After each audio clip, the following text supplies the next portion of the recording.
You've got to be kidding me right now. Are we seriously supposed to believe that WWE just did this? The company that banned Brock Lesnar, the same company that erased him from their programming, just brought him back and turned him into what could be the most dangerous faction we've seen in years. And before you even think about clicking away, you need to hear every single word of what I'm about to tell you, because this changes everything we thought we knew about WWE's future. Smash that like button right now if you're as shocked as I am, and hit subscribe because we're about to break down the most controversial return in recent WWE history. Let me paint you a picture of absolute chaos. Monday Night Raw. The crowd is buzzing. Bron Breakker and Bronson Reed just demolished their opponents in a tag team match that left bodies scattered across the ring. They're standing tall, microphones in hand, talking about how nobody in WWE can stop their path of destruction. And then it happens. The lights flicker. That unmistakable sound. That roar that sends chills down every spine in the arena. Next big thing hits the speakers and the place explodes. Brock Lesnar, the beast incarnate himself, walks down that ramp with Paul Heyman by his side, and the look on his face isn't the cocky smirk we're used to seeing. No, this is different. This is calculated. This is business. He steps into the ring, and instead of F5ing everyone in sight like we expected, he does the unthinkable. He extends his hand to Bron Breakker. The nephew of Rick Steiner, the son of wrestling royalty, stands face to face with the most dominant force WWE has ever seen, and they shake hands. But it doesn't stop there, oh no. Bronson Reed, the tsunami himself, the 300-pound monster who's been running through the roster like a bowling ball through pins, joins them. And just like that, we're looking at potentially the most destructive trio WWE has ever assembled. We're talking about over 900 pounds of pure, unfiltered violence standing in one ring, unified under one terrifying purpose. Now, I need you to understand something crucial here. This isn't just some random alliance. This isn't WWE throwing names together hoping something sticks. This is strategic. This is Paul Heyman doing what Paul Heyman does best, building an empire.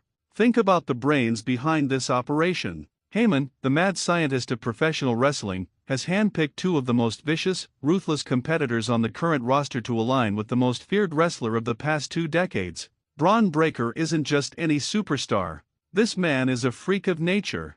26 years old with the intensity of a caged animal and the pedigree of wrestling royalty flowing through his veins. He's been compared to his uncle Scott Steiner in his prime, and if you remember those days, you know that's not a comparison you make lightly. The kid has that it factor that you simply cannot teach. The explosiveness, the raw power, the genuine anger that radiates from him every time he steps between those ropes. WWE has been high on him since day one, and now we know why they've been protecting him, building him up, because they were saving him for this. And Bronson Reed? Don't even get me started on this absolute unit of a human being. This man has been on an absolute tear since he returned to WWE programming. He's been throwing people off ladders, crushing opponents with a devastating tsunami splash that literally looks like it should be illegal. The man moves like someone half his size but hits like a freight train. He's been unstoppable, and now you're telling me he has Brock Lesnar watching his back. Here's where this gets absolutely insane, and why you need to watch this entire video because the implications are massive.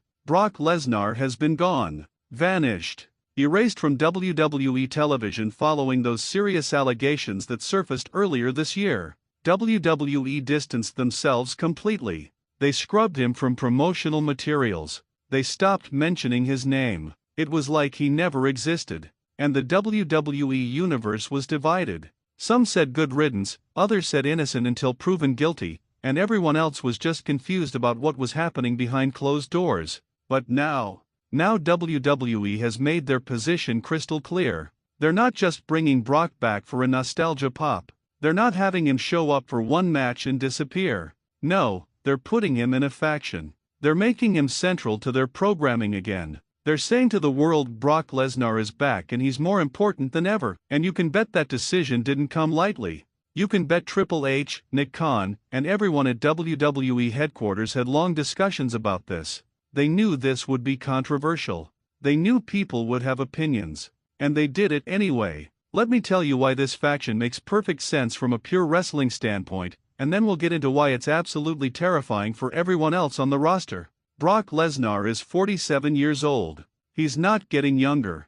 He can't work a full-time schedule like he did 15 years ago. He doesn't want to work a full-time schedule. But what if you surround him with two young, hungry, violent competitors who can do the heavy lifting week to week while Brock shows up for the big moments? What if you have Bron Breakker and Bronson Reed handling Raw every single Monday, destroying everyone in their path, and then when it's time for premium live events, for the big matches, Brock steps in and reminds everyone why he's called the Beast? That's genius booking. That's how you maximize Brock's impact while building two future main eventers at the same time. Bron Breakker gets to learn from the best. He gets to stand next to Brock Lesnar and absorb everything about presence, about timing, about how to be a true monster in this business. Bronson Reed gets the rub of being associated with the most legitimate tough guy WWE has ever had. And Brock? Brock gets to extend his career, make millions, and not have to take bumps every single week. It's win-win-win. But let's talk about what this means for the rest of the roster, because brother, if you're in that locker room right now, you should be terrified. Think about the champions right now. Think about Gunther with his World Heavyweight Championship. Think about Cody Rhodes over on SmackDown. Think about anyone who's holding gold right now.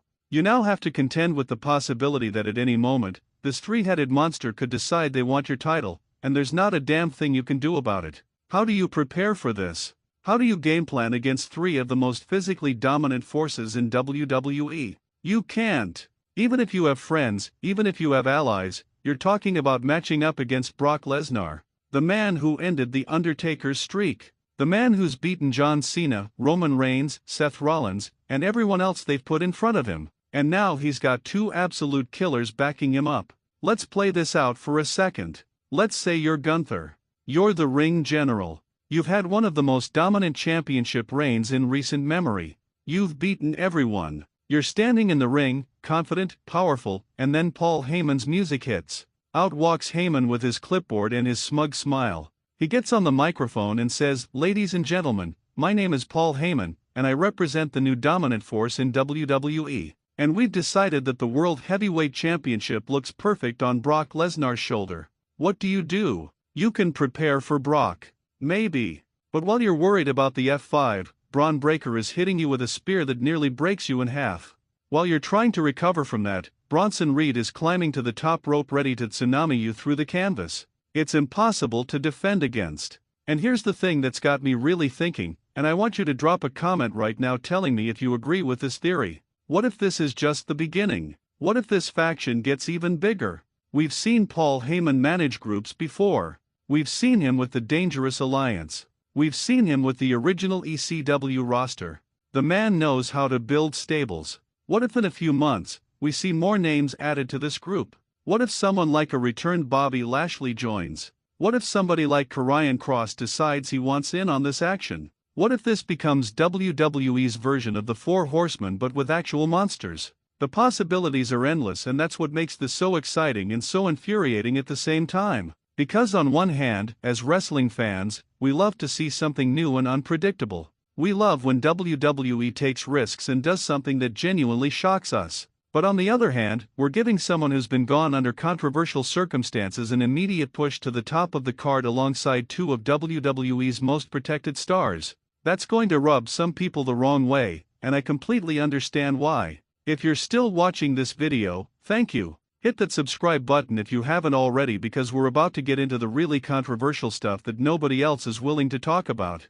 We're going to discuss what this means for WWE's locker room morale, what this means for all the other tag teams who've been grinding week in and week out, and most importantly, what this means for the future of professional wrestling booking. Let's address the elephant in the room that everyone's thinking about but nobody wants to say out loud. Brock Lesnar's return is controversial. Period. There's no dancing around that fact. There are people in the WWE universe who are not happy about this. There are people who feel like WWE is prioritizing ratings and star power over everything else. And you know what? Those people have a valid point. But here's the other side of that coin, and stay with me here because this is important. We live in a world where people are innocent until proven guilty. We live in a world where allegations are just that until they're proven in a court of law. And like it or not, WWE is a business, and Brock Lesnar is money. I'm not here to tell you how to feel about this. I'm not here to tell you whether Brock should or shouldn't be back. What I am here to do is analyze this from every possible angle and let you make up your own mind. And that's why I need you engaged in the comments section right now. Tell me how you feel. Are you excited about this faction? Are you angry about Brock's return? Are you somewhere in the middle? Because the wrestling community needs to have this conversation. From a pure storyline perspective, this is gold. This is the kind of content that gets people talking. It gets people sharing videos, like you should be doing with this one right now, by the way. It gets people invested. Whether you love it or hate it, you're going to tune in to see what happens next. You're going to want to see who steps up to challenge this group. You're going to want to see if someone can finally knock them off their pedestal. That's compelling television. That's what keeps wrestling alive.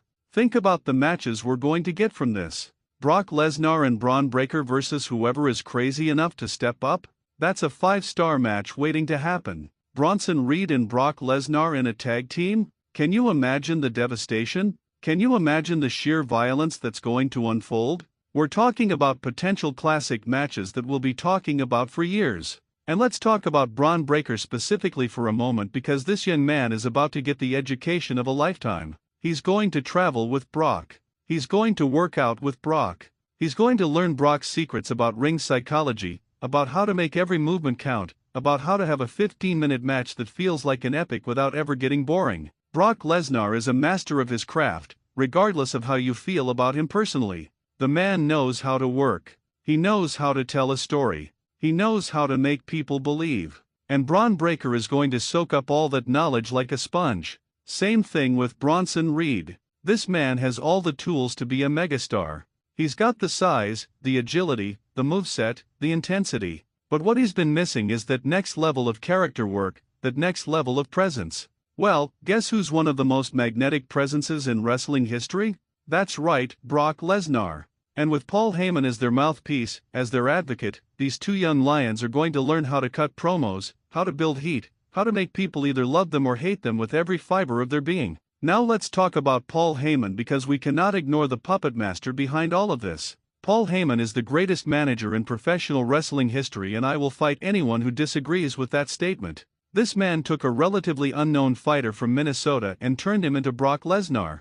He took CM Punk's career to another stratosphere. He's been the advocate for Roman Reigns during the greatest run in recent WWE history. Everything this man touches turns to gold.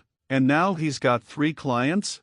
3 absolute monsters who he can plug into any situation and create chaos? Give me a break. Heyman is going to cut promos that make us believe this faction is unstoppable. He's going to sell matches that we didn't even know we wanted to see. He's going to create moments that live forever in WWE history. That's what Paul Heyman does. That's his gift. But here's where I want to get real with you for a second, and this is important. Some of you watching this right now are thinking this is just typical WWE nonsense. They're just throwing big names together with no real plan. And to those people, I say watch what happens over the next few months. Watch how this story develops. Watch how Triple H, who's been killing it as head of creative, builds this faction into something meaningful. Because if there's one thing we've learned since Triple H took over, it's that he knows how to tell long-term stories. He knows how to plant seeds and pay them off months down the line. Maybe this faction is being built up to ultimately be taken down by a returning Seth Rollins? Maybe this is all leading to a massive WrestleMania moment where someone like Cody Rhodes has to recruit an army to combat this threat? Maybe this is building to a split within the faction where Bron Breakker realizes he doesn't need Brock and challenges him for supremacy? The possibilities are endless, and that's what makes wrestling fun. Let me throw out some fantasy booking for you, and I want you to tell me in the comments if you'd want to see this. Imagine Royal Rumble season. Imagine Brock Lesnar enters the Rumble at number 30. The final 4 are Brock, Bron Breakker, Bronson Reed, and one other superstar. They systematically eliminate everyone else, and then the 3 of them just stand there, staring, waiting, making a statement that they're not fighting each other, that they're a unit. They all willingly eliminate themselves together, leaving the one other superstar to win by default. How's that for making a statement? How's that for showing absolute dominance? Or imagine this Elimination Chamber. Brock, Bron, and Bronson are all in the match for the World Heavyweight Championship. They're all in their pods, and as soon as everyone's released, they unite inside the chamber and systematically destroy everyone else. They turn the Elimination Chamber into their personal playground of violence. And then at the end, Brock lies down for Bron Breakker, lets the young lion get the pin, and we have a new champion who's been handed the title by the Beast incarnate himself. That's how you build a new star. That's how you create a moment. We're running long here, but I need to talk about what this means for the tag team division specifically because that's being completely overlooked in all of this. You've got teams like the Judgment Day, the New Day, Alpha Academy, and others who've been working their tails off to rebuild the tag team division. And now you're telling them they have to compete with Brock Lesnar and literally any of his faction members? How's that fair? How's that supposed to make them feel? This is where WWE has to be careful. They can't just have this faction run roughshod over everyone without building proper opponents. They need to create credible threats. They need to make us believe that someone out there can stop this train before it derails the entire show. Maybe that's where someone like Kevin Owens comes in? Maybe that's where we finally get the return of someone like the Usos? Maybe that's where we see unlikely alliances formed out of pure necessity? And before we wrap this up, because we're approaching that 5,000 word mark and my voice is getting hoarse from yelling all these facts at you, I want to make one final point that I think is crucial to understanding this whole situation. Wrestling is at its best when it makes us feel something. Whether that's excitement, anger, joy, or frustration, as long as we're feeling, the product is working. And love him or hate him, you feel something about Brock Lesnar's return. You feel something about this faction. You're either pumped up and ready to see what happens next, or you're angry and ready to voice your complaints. Either way, WWE has your attention. And in this era of streaming services, social media, and infinite entertainment options, attention is the most valuable commodity there is. So here's what I need from you right now.